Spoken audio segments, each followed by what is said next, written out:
to another edition of Beyond the Paddock, where we discuss everything on and off the track in the world of F1. And as you can see from your screen now, we're going to start with the news that Alpine F1 team have appointed Franco Colapinto as their test and reserve driver for the 2025 season, a move that could intensify pressure on rookie driver Jack Doohan. After a promising stint with Williams, Colapinto joins Alpine as a reserve driver, poised to step in if needed. Where exactly does that leave Jack Doohan, confirmed as Alpine's race driver for 2025, faces increased scrutiny with Colapinto's presence, especially amid rumours that his contract guarantees only a limited number of races. Alpine's executive advisor Flavio Briatore has indicated that while Doohan will start the season, the team is prepared to make changes if he doesn't perform as expected.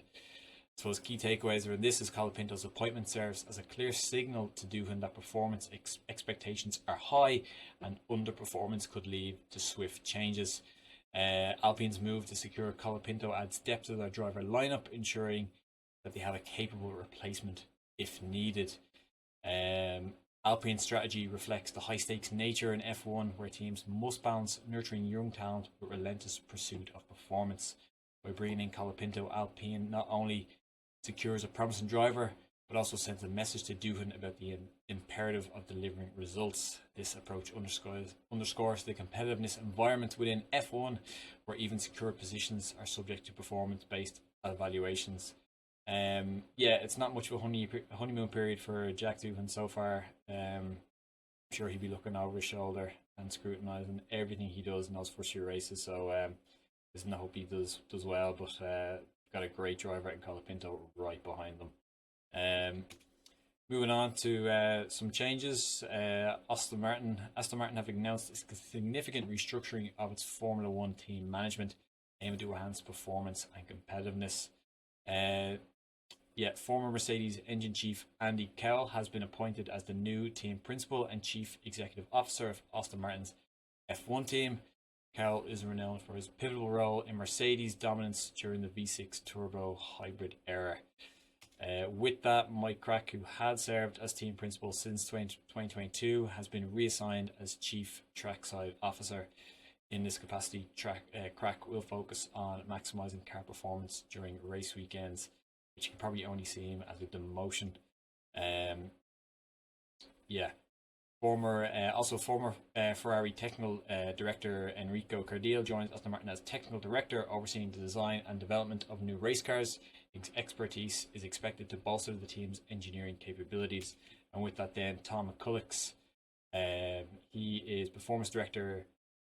He will transition to a leadership role within Aston Martin's other race categories, contributing his expertise to a broader motorsport endeavours. What does that mean? The restructuring reflects Aston Martin's commitment to becoming a championship contending team, with leadership adjustments aimed at enhancing both technical development and track performance. With plans to switch from Mercedes to Honda engines in 2026, these changes are part of a broader strategy to position Aston Martin as a formidable competitor in the upcoming seasons. Their organisation overhaul signifies a proactive approach to addressing performance challenges and align the team structure with its ambitions. But integrating experienced figures like Cowell and Cardile into leadership positions, the team is reinforcing its technical foundation and operational efficiencies. This strategic realignment underscores the importance of adaptive leadership and technical expertise in the highly competitive landscape of F1.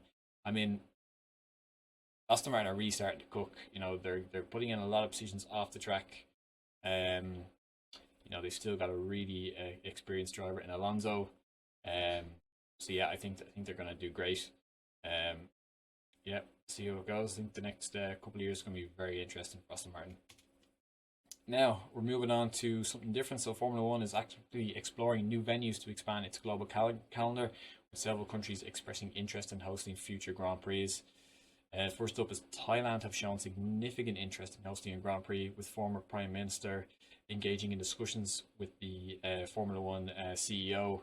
The proposed plans involve a street race in Bangkok, potentially targeting a 2028 debut. Next on, we got South Korea as proposal in the city of Incheon. I'm not too sure if I'm pronouncing that right. Located near Seoul, have submitted a letter of intent to host a street race The mayor met with the CEO of F1 during the Japanese Grand Prix to advance discussions, though plans are not yet finalised. South Africa is also keen on returning to the F1 calendar, with the Kalami circuit near Johannesburg being a focal point. The South African sports minister has expressed confidence in upgrading the circuit to meet F1 standards, aiming to revive the event after its last occurrence in 1993. And then finally, Rwanda have officially announced its bid to host a Grand Prix, proposing a new track near Kalagi's International Airport. This initiative marks a significant step towards bringing F1 back to Africa. I'm not too sure how accurate this image is, but yeah, let's see that possibly a mock-up. But yeah, so F1's interest in these regions align with a strategy to diversify and globalize the sport, tapping into new markets and fan bases. To accommodate new venues without overextending the calendar, F1 is considering rotating certain European events, such as the Belgian Grand Prix, which we know we're going to miss a couple of years, on a year on, year off basis, which we held in 4 of the next 6 seasons.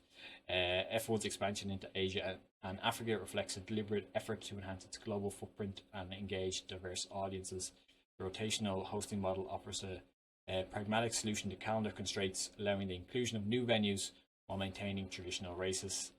This approach not only broadens the sport's appeal, but also fosters economic and cultural exchanges in host countries, contributing to F1's growth and sustainability. I mean, there's money to be made. F1 are certainly going to move into it. And then finally, what is next for Sergio Pérez? After parting ways with Red Bull Racing at the end of 2024, he's contemplating his future in F1 and plans to assess his options over the next 6 months. Perez and Red Bull obviously mutually agreed to part ways following a challenging 2024 season, leaving without a seat for the 2025 season. Perez has currently taken time off to spend with family and reflect on his career, stating he will decide on his future within the next 6 months. Most F1 teams have secured their drivers on long-term contracts, limiting available seats for 2026. Potential openings could arise with new entrants like Cadillac, pending their confirmed entrance into F1. The current F1 driver market is highly competitive with very few openings anticipated. This Perez's decision-making period aligns with timelines for potential new team entrants, suggesting a strategic approach for his return, aka there's nothing for 2025, so he's holding out for something in 2026. I'm sure he'll find the team. He'll be back in no time. I don't think he's certainly not done in the world of F1. But yeah, I hope you like that content. That's all for this week, and I'll catch you at the next one. Thank you.